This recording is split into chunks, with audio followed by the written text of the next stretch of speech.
വേറെ ബാത്റൂം ഉണ്ടോ അവിടെ? എന്തേ നിങ്ങൾക്ക് അറിയില്ലേ തന്നെയാണ് ബാത്റൂം, വേറെ ബാത്റൂം ഒന്നുമില്ല ഇവിടെ.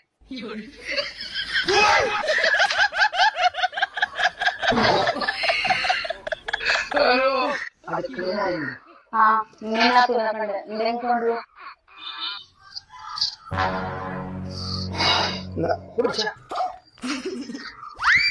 എന്താണ് എന്തേ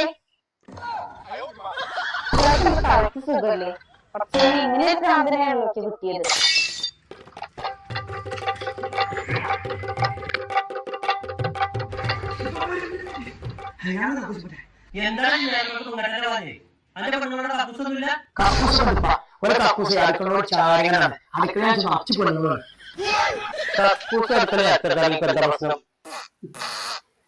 പ്രശ്നം